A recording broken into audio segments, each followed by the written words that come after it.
News insight کے ساتھ میں ہوں عامر ضیاء۔ قومی تصاف بیورو نے سابق وزیراعظم عمران خان اور ان کی اہلیہ بشرا بی بی کے خلاف نیا توشہ خانہ ریفرنس آج اسلام آباد کی تصاف عدالت میں دائر کر دیا ہے۔ یہ ریفرنس سعودی ولی عہد کی جانب سے دیے گئے جیولری سیٹ پر دائر کیا گیا ہے۔ ریفرنس کے مطابق عمران خان اور بشرا بی بی نے غیر قانونی طور پر یہ جیولری سیٹ اپنے پاس رکھا۔ عمران خان پیسے پہلے سیاستدان نہیں ہیں جنہیں اس طرح کے بدعنوانی کے مقدمات کا سامنا ہے۔ موجودہ وزیراعظم شہباز شریف صاحب اور ان کے صاحبزادوں پر بھی اربوں روپے کی منی لانڈرنگ سمیت دیگر کئی مقدمات قائم تھے۔ اسی طرح سابق وزیراعظم نواز شریف صاحب کو بھی بدعنوانی کے کئی بڑے مقدمات کا سامنا کرنا پڑا تھا۔ موجودہ صدر آصف علی زرداری صاحب بھی بدعنوانی اور دیگر مقدمات میں کئی برس جو ہیں جیل میں رہ چکے ہیں۔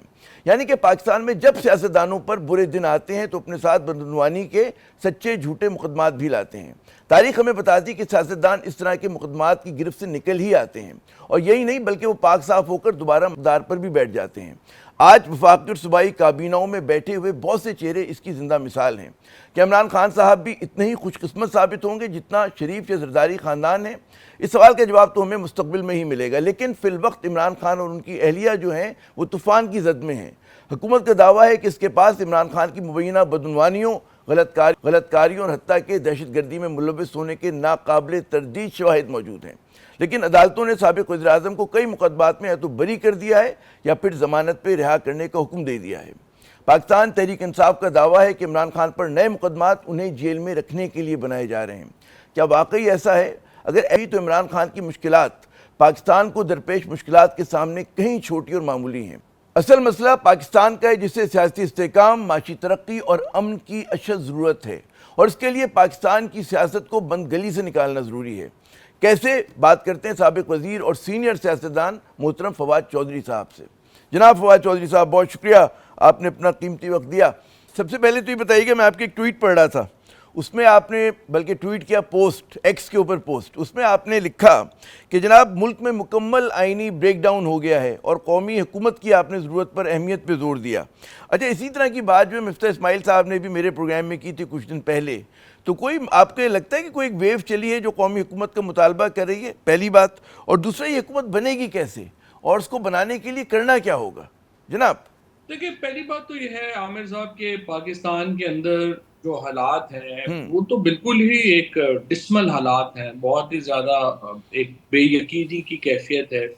آپ نے جب ایک مینڈیٹ چوری کر لیا، الیکشن کے نتائج بدل دیے، تو اس کے بعد جو حکومت بنی ہے اس کی کوئی اخلاقی ساکھ نہیں ہے، اور اس کے بعد ساری حکومت آپ صبح شروع ہوتے ہیں، فلانے کو پکڑ لو، فلانے کو ملٹری ٹرائل میں ڈال دو، فلانے کو پھانسی لگا دو، missing persons have become routine, عدالتوں کے فیصلوں پہ عمل درآمد نہیں ہو رہا۔ پاکستان از ان کیوس، اور اس کیوس میں پاکستان کی معیشت جو ہے وہ ڈوب رہی ہے۔ ہمارے سامنے لوگوں کے پاس بجلی کے بل دینے کے پیسے نہیں ہیں، خودکشیاں ہو رہی ہیں، برے حال ہو گئے ہیں، اور اوپر سے جس طریقے سے برین ڈرین ہو رہا ہے، یہ سارے حالات ہمارے سامنے ہیں۔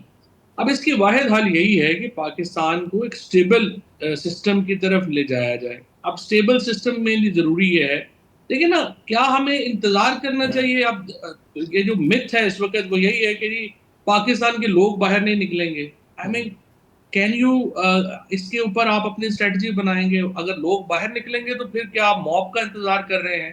آپ وائلنس کا انتظار کر رہے ہیں؟ آپ پاکستان کو بنگلہ دیش بننے کا انتظار کر رہے ہیں؟ یہ تو ایک بڑی، میں سمجھتا ہوں، سطحی سوچ ہوگی اگر آپ اس کے اوپر اپنی ساری پالیسی جو ہیں وہ بنائیں۔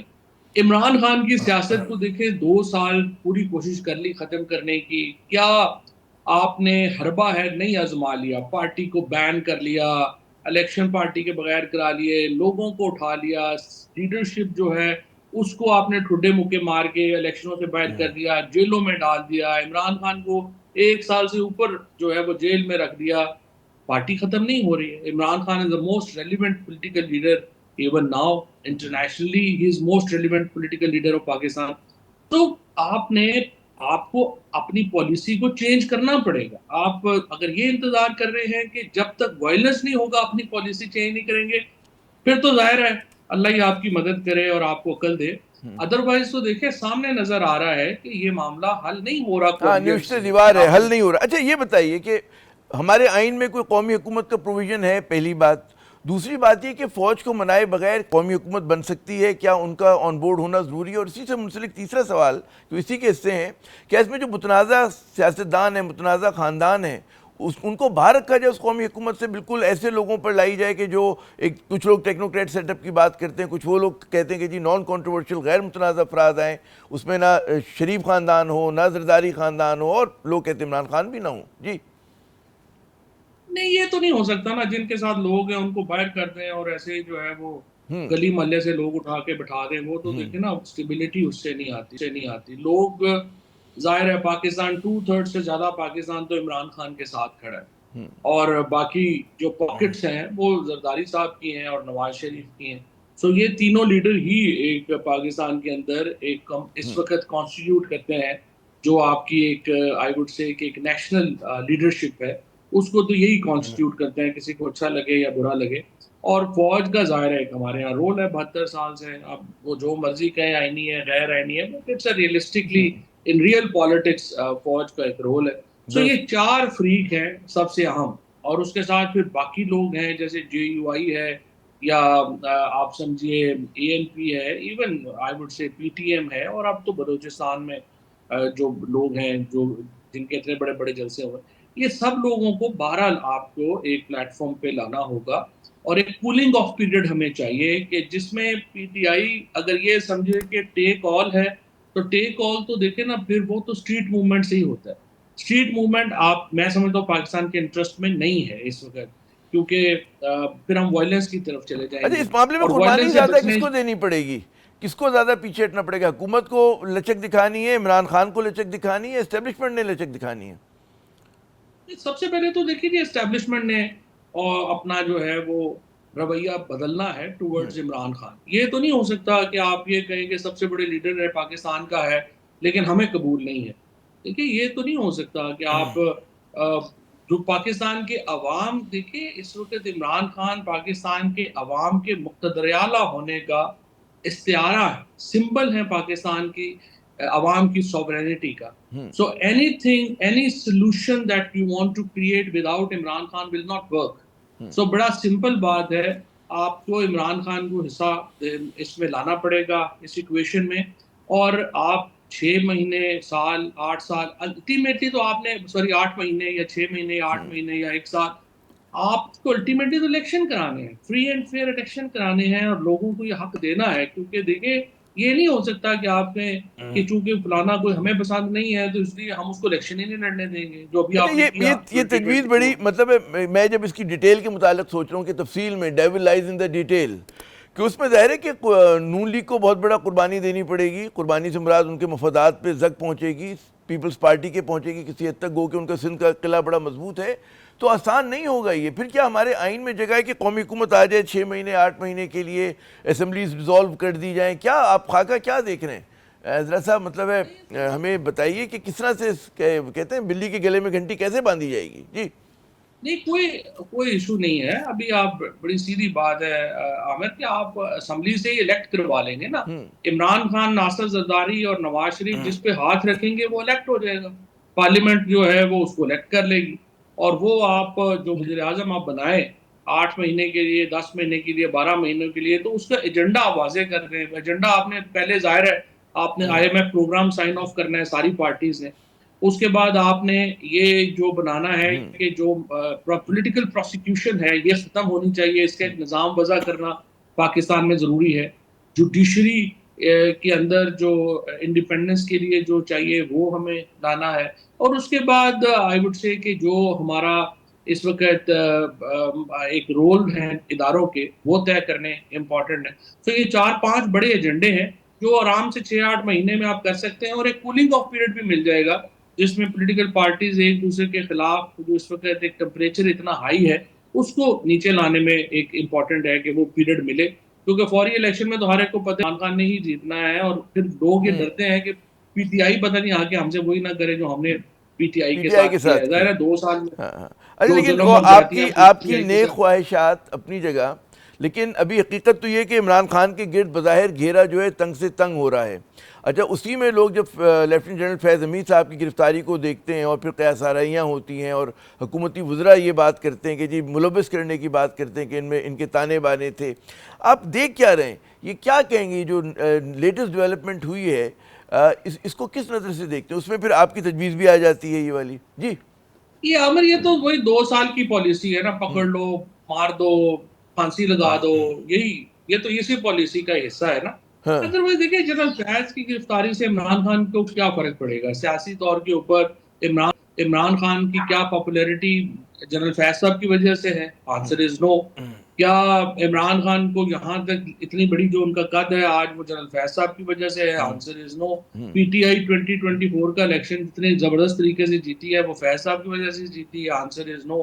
تو یہ تو ایسے قصے کہانی ہے نا. حکومت تو ایک 9 مئی کو انشورنس پالیسی کے طور پہ یوز کر رہی ہے نا, اسٹیبلشمنٹ کو دکھا کے کہ دیکھیں ہم آپ کے بڑے سگے ہیں, یہ آپ کے بڑے خلاف ہیں, اور اسٹیبلشمنٹ بھی ظاہر ہے کہ وہ بھی دبانا چاہتی ہے اور وہ دبائی جا رہے ہیں. لیکن آپ عوام کو کتنی حد تک اور کتنے عرصے تک جو ہے وہ سسٹم سے باہر رکھ سکتے ہیں؟ سوال تو سوچنے کا یہ ہے کہ کیا پاکستان کے نظام کو پاکستان کی عوام کے بغیر چلایا جا سکتا ہے, اور اگر چلایا جا سکتا ہے تو کتنا عرصہ چلایا جا سکتا ہے؟ دیکھیں پہلے جو مارشل لاز بھی ایون جو رہے ہیں, ایوب خان کا مارشل لا ہو یا ضیاء الحق کا مارشل لا ہو یا مشرف صاحب کا مارشل لا ہو, you will agree with me کہ یہ تینوں بڑے پاپولر مارشل لاز. دیکھیں کبھی عوام کی حمایت حاصل تھی ان مارشل لاز کو. موجودہ جو بھی اس وقت سیٹلمنٹ ہے اس کو عوام کی حمایت حاصل نہیں ہے, اور دوسرا ڈالر بھی نہیں آ رہے. یہ اس بات پہ ہمارے لبرل دوست بہت ناراض ہوں گے, لیکن حقیقت تو یہی ہے کہ جیسے مشرف صاحب کا دور تھا اس میں ان کو پاپولر سپورٹ تھی, ضیاء الحق صاحب کو جو پاکستان کے سینٹرسٹ ہوتے تھے, رائٹ ونگ ہوتے تھے, جو کہ میجورٹی میں ان کی حمایت تھی. ایوب کا دور صرف ہم نے پڑھا ہی ہے کہ ان کی بھی ایک گڈ ول ہوا کرتی تھی اپنے شروع کے دور میں. اچھا لیکن یہ جو فیض حمید کی گرفتاری کی طرف دوبارہ آتے ہیں, کہ کیا صرف آپ سمجھتے ہیں کہ فوج کا اندرونی معاملہ ہے یا اس کے سیاسی اثرات بھی ہوں گے؟ گو کہ آپ نے وضاحت تو کی کہ عمران خان صاحب کو فرق نہیں پڑے گا, لیکن کیا کہیں اور فرق پڑے گا؟ حکومت کی خواہش تو ہے نا کہ اس کے ایک سیاسی اثر بنے. وہ تو چاہتے ہیں سارے مخالفوں کو ہم لیں. مطلب مجھے تو سمجھ نہیں آتی نا, لیکن ابھی سارے آپ ان کی ترجمانوں کی باتیں سنتے ہیں جو بیسیکلی تو احمق سے لوگ ہیں, کوئی ان کا سٹینڈرڈ نہیں ہے, لیکن ان کا ایک ہی بات ہے کہ جو ہمارے مخالف ہیں ان سب کو پھانسی لگا دیں. تو آپ عمران اس کو بھی جو ہے پھانسی لگا دیں, ثاقب نثار کو بھی چڑھا دیں, اور فیض صاحب کو بھی چڑھا دیں, فلانے کو بھی چڑھا دیں. یعنی جو پاکستان میں 4 کروڑ ووٹ عمران خان کو ملی ہے وہ 4 کروڑ لوگوں کو ایلیمنیٹ کریں تو پھر حکومت چل جائے گی. یہ مطلب آپ مجھے بتائیں گے کیا پالیسی؟ ہاں دلچسپ بات کی آپ نے. اچھا میں بڑا حیران ہوں کہ میں جب آج کل ٹی وی پہ بعض لیگی رہنماؤں کے انٹرویوز دیکھ رہا ہوں, وہ لوگ بڑے مزے لے کر قصے سنا رہے ہیں کہ جی فوج میں جو chief of the army staff کس طرح سے تعینات ہوتا ہے, جو ان کا اپنا کردار تھا, کس نے مبینہ طور پہ کس نے کس کی سفارش کی, کس نے کس سے معافی مانگی. وہ کل میرے پروگرام میں محمد علی درانی صاحب تو انہوں نے کہا کہ جی فوج میں اتنی اپوائنٹمنٹس ہوتی کبھی تنازع نہیں بنتا, ایک اپوائنٹمنٹ میں سیاستدانوں کا کردار ہے تو وہ پورے مطلب ہے انہوں نے ملک میں اس کا تماشا بنایا ہوا ہے. کیا کہیں گے ایسی باتیں جو ہیں کیا زیب دیتی ہیں؟ کیا یہ ادارے کے وقار کے حساب سے ہیں؟ کیا آپ فوج کو مزید انڈرمائن کرنا چاہ رہے ہیں حکومت میں رہ کر؟ کیونکہ حکومتی وزراء یہ ساری باتیں کر رہے ہیں اور اس پورے پروسیس کے اوپر ایک میرے خیال میں سوالیہ نشان پھر کھڑا ہو جاتا ہے. جی فوج نے خود بھی تو اپنے آپ کو اتنا ایکسپوز کر دیا ہے ہر معاملے کے اندر.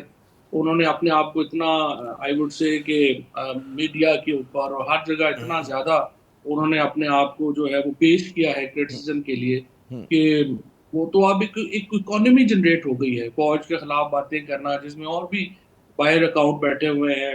انہوں نے فوج نے بھی جو ہے اپنی کوئی آئی وڈ سے کہ کوئی وار آف نیریٹو میں بڑی کوئی عقل مندی والی پالیسی نہیں رکھی. اس کا بڑا نقصان ہوا ہے فوج کو, اور ظاہر ہے کہ جب بھی ان کو موقع ملے انہیں چاہیے کہ اس کو ری وزٹ کریں اور اپنا یہ جو سارے کا سارا 2 سال میں فوج کا جو ایک نیریٹو میں نقصان ہوا ہے, ظاہر ہے کہ ان کو اس کے اوپر اپنی سوچنا پڑے گا اور ان کو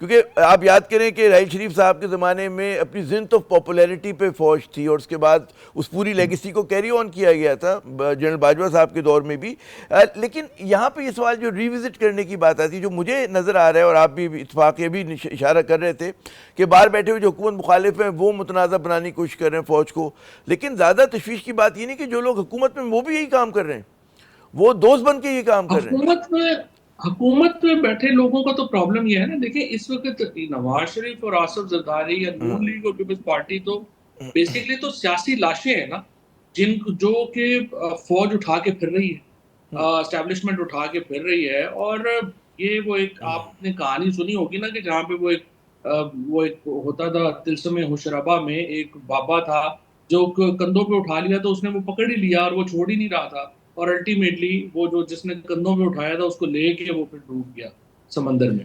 تو یہ اس کو کہتے تھے پیر تسمہ پا, پیر تسمہ پا, جو ایک مرتبہ تو کندھے یہ پہ اس سوار ہو وقت گیا زرداری اترتا نہیں تھا. صاحب جی زرداری صاحب اور شہباز شریف کو آپ پیر تسمہ پا ہی سمجھیں اس وقت اسٹیبلشمنٹ کے لیے.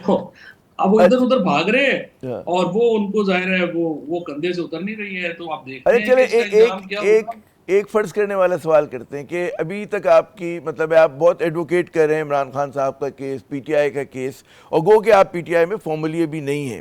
اگر آپ کی ملاقات ہوتی ہے ابھی عمران خان سے جیل میں یا جیل سے باہر, تو کیا کہیں گے ان کو آپ پہلی ملاقات میں؟ کیا ان کو مشورہ دیں گے, کیا فرمائش کریں گے, کیا ہوگا, کیا کہنا ہوگا آپ کو؟ نہیں دیکھیں, میں نے تو پہلے بھی مشورہ, جب میری جیل میں ملاقات ہوئی بھی ہے تو میں نے یہی مشورہ دیا ہے کہ پی ٹی آئی کو بہرحال یہ دیکھیے اسپیس دینی پڑے گی, ایک سیاسی جماعتوں کو بھی اور اسٹیبلشمنٹ کو بھی یہ اسپیس دینی پڑے گی کہ جو کچھ ہمارے ساتھ ہوا ہے ہم وہ پروسیکیوشن جو ہے وہ واپس اس کا بدلہ نہیں لیں گے, اور ایک اسپیس کریٹ کریں گے جس میں کہ ایک فیئر جو ڈیل ہے وہ سب کو مل سکے.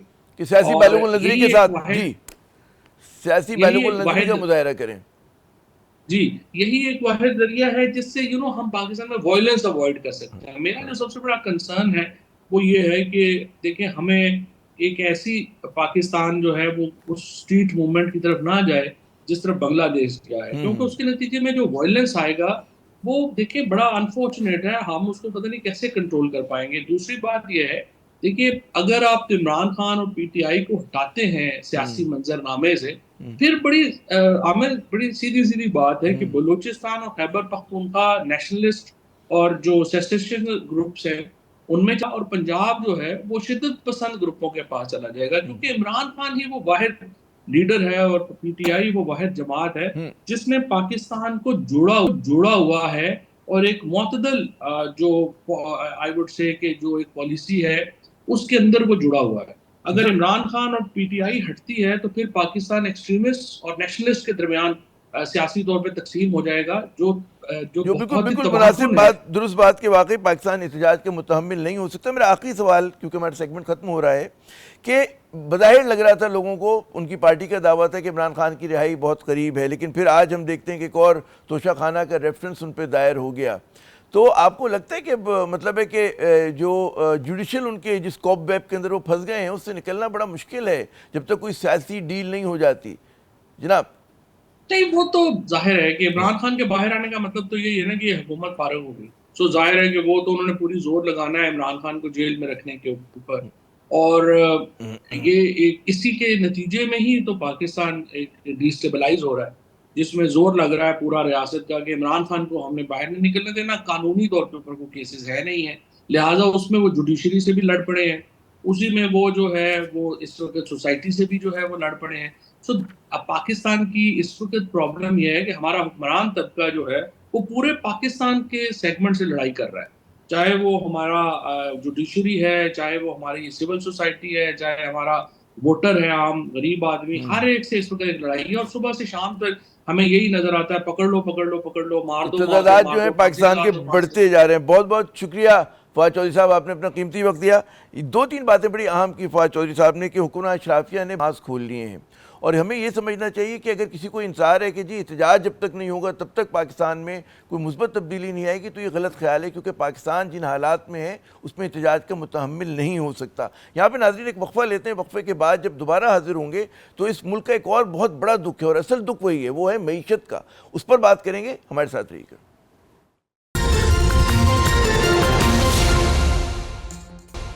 پروگرام میں ناظرین ایک مرتبہ پھر خوش آمدید۔ شہباز حکومت کا وعدہ اور دعویٰ تو یہ تھا کہ وہ پاکستانی معیشت کو پٹری پر لانے کے لیے بیرونی سرمایہ کاری ملک میں لائیں گے، لیکن یہاں تو لینے کے دینے پڑ گئے ہیں۔ بجائے اس کے کہ بیرونی سرمایہ کار پاکستان آتے، پاکستانی سرمایہ کار اور سرمایہ دونوں ہی جو ہیں بیرون ملک جا رہے ہیں۔ دبئی چیمبر آف کامرس کی رپورٹ ہماری آنکھیں کھولنے کے لیے کافی ہے۔ رپورٹ ہمیں بتاتی ہے کہ رواں سال کے پہلے 6 ماہ میں، یعنی کہ جنوری سے لے کے جون کے درمیان 3968 پاکستانی کمپنیاں دبئی میں رجسٹرڈ ہو گئی ہیں۔ گزشتہ سال کے پہلے 6 ماہ سے اگر آپ اس کا تقابل کریں تو اضافہ تقریباً 17% بنتا ہے۔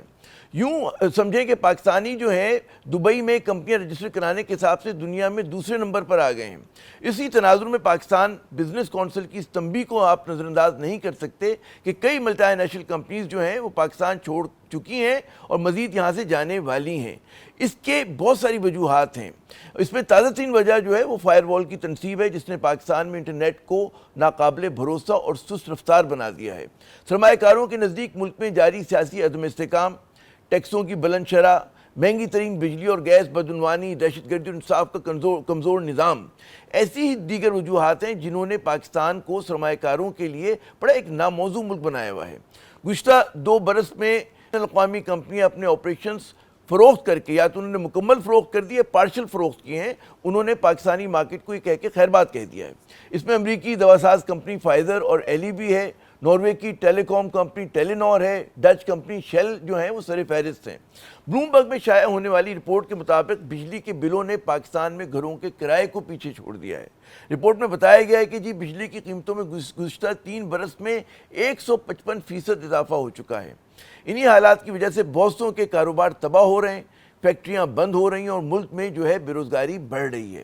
پاکستان ہوزری مینوفیکچرر ایسوسی ایشن جو ہے اس کا کہنا ہے کہ جی بجلی اور گیس کی بڑھتی قیمتوں کی وجہ سے گزشتہ چند ماہ میں 100 سے زیادہ چھوٹی بڑی فیکٹریاں بند ہو چکی ہیں اور 1.5 لاکھ سے 2 لاکھ کے قریب جو ہیں مزدور وہ بے روزگار ہو گئے ہیں۔ آئی ٹی کے ماہرین کا کہنا ہے کہ جی انٹرنیٹ کی رفتار سست ہونے سے نوجوانوں کے لیے آن لائن روزگار کے مواقع محدود ہو رہے ہیں۔ انڈسٹری سے وابستہ ذرائع کے مطابق جو فری لانسنگ کی سب سے بڑی ویب سائٹ فائور نے اپنے کلائنٹس کو پاکستان میں پروجیکٹس دینے سے پرہیز کرنے کا جو ہے مشورہ دیا ہے۔ آئی ٹی ایسوسی ایشن پاکستان کا کہنا ہے کہ جی انٹرنیٹ کی سست رفتاری کی وجہ سے پاکستان کی آئی ٹی انڈسٹری کو $300 ملین کا نقصان ہو چکا ہے، لیکن ارباب اختیار کے نزدیک سب اچھا ہے۔ یوتھ کنونشن سے آ رہا ہوں، جس چیز کا احساس ہوا وہ ان کے دھمکتے چہروں پہ چمکتی ہوئی آنکھیں۔ کوئی آئی ٹی کے لوگ بہت آئے ہوئے تھے، بچے کو مشین لرننگ کی باتیں کر رہا تھا، اے آئی کی بات کر رہا تھا، تو میں نے سوچا کہ یہ کیا ہے، یہ کیا 2 علیحدہ پاکستان ہے؟ تو جناب ہمارے وزیر مملکت برائے پیٹرولیم مصدق ملک صاحب کو بڑے چمکتے دمکتے چہرے نظر آ رہے ہیں، لیکن وہ حکومت کے دفاع میں کچھ بھی کہہ لیں، لیکن حقیقت یہ کہ شہباز حکومت بیرونی تو چھوڑے مقامی سرمایہ کاروں کا اعتماد حاصل کرنے میں بھی بری طرح ناکام ثابت ہو رہی ہے۔ اس کے باوجود جو ہیں حکمرانوں کی شاہ خرچیاں، بڑی بڑی گاڑیاں اور ان کے جلوس، ایوان صدر اور وزیر اعظم ہاؤس کے بڑھتے اخراجات، پارلیمنٹیرینز کی مراد سب ویسی کی ویسی برقرار ہیں۔ بیرونی سرمایہ کار کیوں پاکستان نہیں آ رہے اور مقامی سرمایہ کار کیوں باہر جا رہے ہیں، سمجھنے کی کوشش کرتے ہیں معروف ماہر معیشت نعمان عبدالمجید صاحب سے۔ اور نعمان صاحب جو ہے مشرق وسطیٰ کی کئی کمپنیز کو بطور کنسلٹنٹ ان کے لیے کام کریں، لیکن ہم سمجھیں گے یہ جو بھی بات ہے وقفے کے بعد۔ ہمارے ساتھ پروگرام میں ناظرین ایک مرتبہ پھر خوش آمدید۔ ہمارے ساتھ موجود ہیں نعمان عبدالمجید صاحب، میں ان کا تعارف کرا چکا ہوں، اور ہم نے بات کی تھی کہ جی معیشت کے دکھ پہ بات کریں گے۔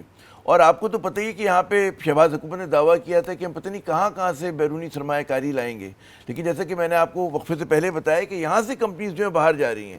پوچھتے ہیں معاملہ کیا ہے؟ جناب نعمان صاحب بہت شکریہ، ایک تو آپ آئے ہمارے آفس میں تشریف لائے۔ پاکستانی کمپنیز کی جو دبئی میں رجسٹریشن ہے ماشاءاللہ بہت بڑھ رہی، 3900 سے زیادہ کمپنیز نے پہلے 6 ماہ میں رجسٹریشن کرائی ہے۔ کیا وجہ ہے کہ بجائے اس کے کہ سعودی کمپنی آتی ہیں یہاں پر، یو اے کی کمپنی آتی ہیں، ہماری کمپنیاں جا رہی ہیں وہاں پر؟ بسم اللہ الرحمن الرحیم۔ دیکھیں جو فورن ڈائریکٹ انویسٹمنٹ کی ہمارے یہاں کافی عرصے سے بات ہو رہی ہے، بڑی مسکنسیپشن سے میں سمجھتا ہوں اس حوالے سے. فارن ڈائریکٹ انویسٹمنٹ کوئی جادو کی چھڑی نہیں ہے کہ اچانک سے آپ کسی ملک کے پاس جائیں گے اور اس سے کہیں گے کہ ہمارے ملک میں آ کے آپ انویسٹ کر دیں تو کل دوسرے دن سے وہ آ کے انویسٹ کرنا شروع کر دیں گے. آپ کی جو اوور آل اکنامک پالیسی ہوتی ہے اس کا نتیجہ, اس کا ایک آؤٹ کم ہوتا ہے جو ایف ڈی آئی کی فارم میں جو ہے نا نکلتا ہے. اور ایف ڈی آئی کے اندر آپ کا جو ہے, مثال کے طور پر ابھی ایک رپورٹ انٹرنیشنل آتی ہے F D I confidence index, تو اس کے اندر دنیا کی تمام ایمرجنگ مارکیٹس کا موازنہ کیا جاتا ہے کہ کون سی ممالک جو ہیں سب سے زیادہ فیوریبل ہیں فارن انویسٹمنٹ کے لیے. تو پچھلے سال کی جو رپورٹ تھی اس میں دنیا کی جو ایمرجنگ مارکیٹس ہیں اس میں ٹاپ 3 کنٹریز جو تھیں وہ تینوں جی سی سی کی تھیں, قطر, یو اے ای اور سعودی عربیہ. اور پاکستان کا ٹاپ 50 کے اندر بھی نام نہیں. تو ایک طرف آپ یہ دیکھیں کہ دنیا جہاں کی کمپنیاں جو ہیں وہ خلیجی ممالک میں کام کرنے کے لیے جا رہی ہیں. سعودی عربیہ نے جو اپنا فارن ڈائریکٹ انویسٹمنٹ کا ٹارگٹ 2030 کا رکھا ہے وہ سالانہ ٹارگٹ $100 ارب کا ہے. ہمارا تو سال میں $1 ارب بڑی مشکل سے آتی ہے. اب اس کے اب معاملات کو دیکھیں کہ بھئی کیا ہمارے پاس وہ فیوریبل اکنامک انوائرمنٹ موجود ہے کہ نہیں ہے. دوستی محبت میں کوئی سرمایہ کاری نہیں کرتا, وہ آپ کے فنڈامنٹلز دیکھیں گے کہ جی یہاں پر سیاسی استحکام ہے, یہاں پہ مطلب ہے بجلی کتنے کی ہے, لا اینڈ آرڈر کیسا ہے, انصاف کیسا ملتا ہے. بالکل دیکھیں کاسٹ آف ڈوئنگ بزنس جو ہوتی ہے نا, میں آپ کو چھوٹی سی مثال دیتا ہوں کہ اس وقت پاکستان میں اگر کوئی کمپنی 400 ملین یعنی اگر $1.5 ملین جو ہے, $1.5 ملین تو کچھ بھی نہیں ہوتا نا انٹرنیشنل مارکیٹ کے انویسٹمنٹ کے اندر, اس سے زیادہ اگر کوئی کمپنی سال کا پروفٹ کماتی ہے تو انکم ٹیکس, سپر ٹیکس اور ڈیویڈنڈ ٹیکس ملا کے 52 سے 53% یعنی 50% سے زیادہ اس نے ٹیکس ادا کرنا ہے پاکستان کے اندر. 35% آپ کا انکم ٹیکس ہے, اس کے اوپر تقریباً سپر ٹیکس ہے جو 10% ہے, اور اس کے بعد آپ کا تقریباً 15% ڈیویڈنڈ ٹیکس ہے. تو اگر جو, اور اس کے علاوہ جو آپ کی بورنگ کاسٹ ہے یعنی کاسٹ آف جو بورنگ ہے وہ 22% کے آس پاس ہے. پالیسی ریٹ 19% کا ہے تو کاسٹ آف بورنگ 22% ہے. اس کے علاوہ آپ کا جو انفلیشن ہے, پلس پاکستان میں جو جھمیلے ہیں جو مسئلے مسائل پاک کرنے کے, اور پھر one of the worst infrastructure.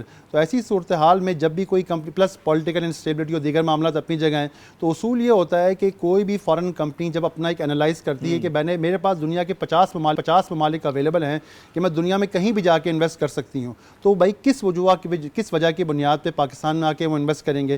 اچھا, پاکستان جیسے ممالک میں جو کرنے کی وجہ ہوتی ہے وہ ہوتا ہے آپ کی کاسٹ آف ڈوئنگ بزنس سے. ایچ آر سم ٹائم کہتے ہیں کہ بھائی ایچ آر بڑی سستی ہے, لیکن ایچ آر تو آپ جانتے ہیں کہ یہاں تو ایک ماس ایچ آر کا ایگزوڈس ہے کہ وہ بھی لوگ یہاں سے باہر جا رہے ہیں. مثال کے طور پر آپ بیسک اکاؤنٹنسی کا پروفیشن لے لیں تو اس وقت پاکستان میں 4 اکاؤنٹنٹس بھی شارٹ ہیں.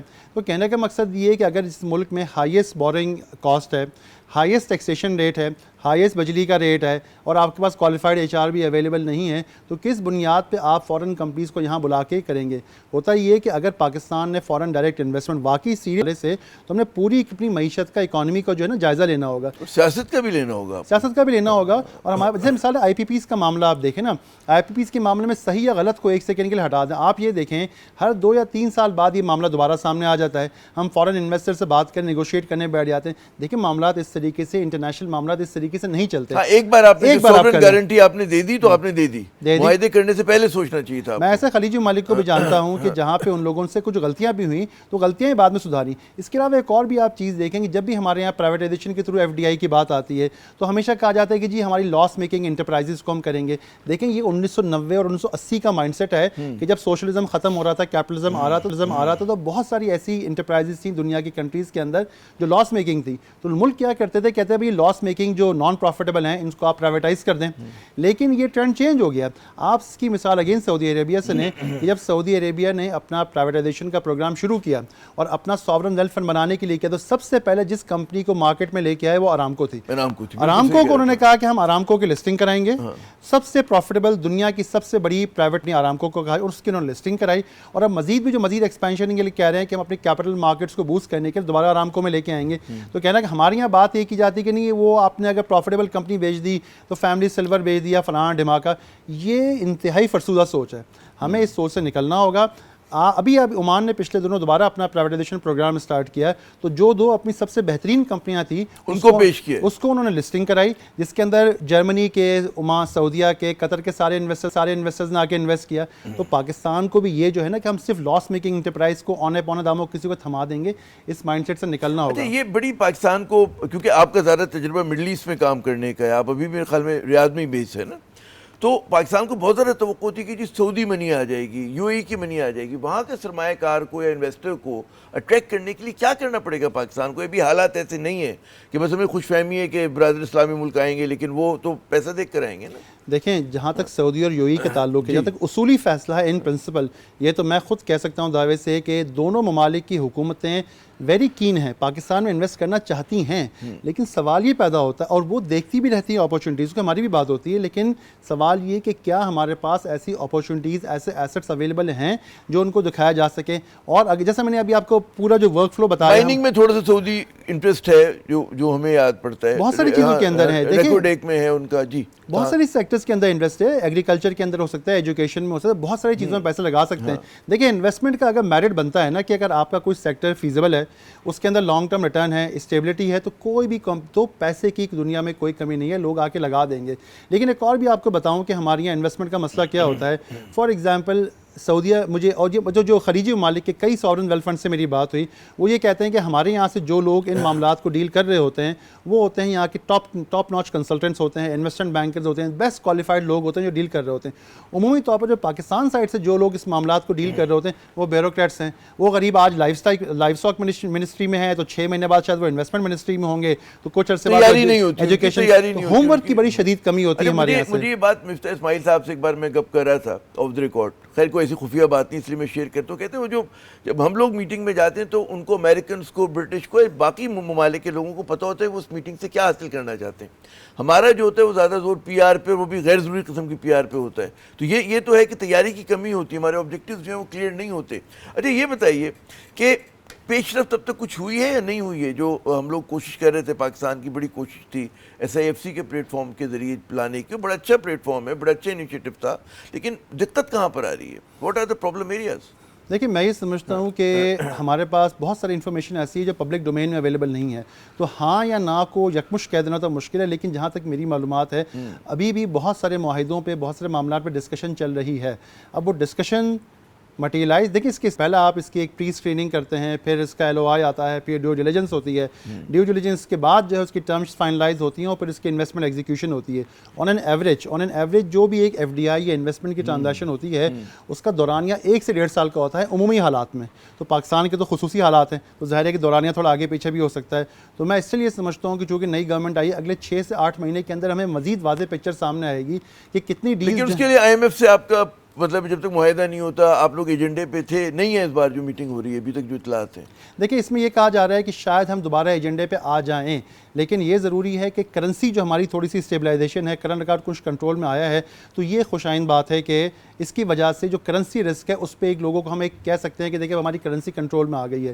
لیکن جو بگیسٹ پرابلم ہمارا ہے وہ ہماری بورنگ کاسٹ ہے اور ہمارا ٹیکسیشن کا جو ریٹ ہے, بڑا اوپریسو ہے, بہت اوپریسو ہے. میں یہ سمجھتا ہوں کہ اگر ہمیں امیڈیٹلی دو چیزوں کو اگر فارن انویسٹر کے پوائنٹ آف ویو سے ایڈریس کرنا ہوگا تو وہ ہمیں اپنے انٹرسٹ ریٹ کو ڈراسٹک, یہ ایک جو نا 50 بیسس پوائنٹ سے پھر ایک دم آپ کا جو امپورٹ کا بل بڑھ جاتا ہے, آپ کا کرنٹ اکاؤنٹ ڈیفیسٹ بڑھ رہا ہوتا ہے, آپ کی روپی کے اوپر پریشر آتا ہے, تو رسک تو ہمارے ساتھ ہر طرح ہے نا کہ آپ مارکیٹ اوور ہیٹ ہو جاتی ہے تو اکانومی مسئلہ ہوتا ہے. دیکھیں میں اس کو جو ہے اس کو ڈفرینٹ انداز میں دیکھتا ہوں. میرا ہمیشہ سے یہ ماننا رہا ہے کہ آپ صرف کرنسی ایکسچینج ویلیو کی بنیاد پہ اکانومی کے امپورٹس اینڈ ایکسپورٹ کو مینیج نہیں کر سکتے. یہ ایک ایڈمنسٹریٹو ڈیسیجن ہوتا ہے. ہمارے یہاں انفارچونیٹلی مسئلہ یہ ہوتا ہے جیسے تھوڑے سے پیسہ آتے ہیں ہم گاڑیاں امپورٹ کرنا شروع کر دیتے ہیں, اب لگژری گڈس کرتے ہیں. اچھا آخری کچھ سیکنڈ ہے اور یہ بڑا امپورٹنٹ سوال تھا کہ میں رپورٹ پڑھا تھا پاکستان بزنس کونسل کی کہ بعض ملٹی نیشنل کمپنیز جا چکی ہیں پاکستان سے, کچھ جو ہے جانے کی تیاری کر رہی ہیں. کیا روکا جا سکتا ہے یا مطلب ہم بیٹھ جائیں کہ جی چلی جائیں گی؟ یہ دیکھیں کرنٹ صورت حالات جو ہیں وہ تو بڑے دگرگوں ہوئے ہوئے ہیں. دیکھیں FDI کی یا فارن انویسٹر کی جو مائنڈ سیٹ ہوتا ہے دنیا بھر میں, اگر آپ دیکھیں نا ایک کنسالیڈیشن ہو رہی ہے, سپلائی چین کنسالیڈیشن ہے. آپ یہ نہیں ہو رہا کہ دنیا کی جو گلوبل کمپنیز سے اپنے گلوبلائزیشن کے تحت اپنے اس کو ٹینٹیکلز کو پھیلا رہی ہوں, وہ جو ہے مخصوص اپنے اسٹریٹجک پارٹنرز کے ساتھ مل کے کام کر رہی ہیں اور ان کے ساتھ جس کے ساتھ پولیٹیکل الائنمنٹ ہے. ایک مثال دیتا ہوں میں آپ کو, فار ایگزامپل جو چپ مینوفیکچرنگ کمپنیز ہیں, بہت سارے امریکن چپ مینوفیکچرنگ کمپنیز ہیں, چائنا سے نکال کے ناردرن ملیشیا کے اندر جو ہے اپنے چپ مینوفیکچرنگ پلانٹس لگا دیے. تو اب یہ ہمیں دیکھنا ہوگا کہ ہم ایکچولی پوری ویلیو میں کہاں پہ کھڑے ہیں. بہت بہت شکریہ نعمان صاحب, آپ نے اپنا قیمتی وقت دیا. ناظرین آپ نے گفتگو سنی, مجھے پتہ ہے کہ تشنگی رہ گئی ہے, بہت سارے سوالات میرے بھی ذہن میں تھے, آپ کے بھی ہوں گے, لیکن جو پیغام ہے وہ یہ کہ جب تک ملک میں سیاسی استحکام نہیں آئے گا، پالیسیز میں تسلسل نہیں ہوگا، پاکستانی معیشت کو پٹری پہ لانا بھرپور طریقے سے بڑا مشکل ہے۔ عامر ضیاء کو اگلے پروگرام تک کے لیے اجازت، خدا حافظ۔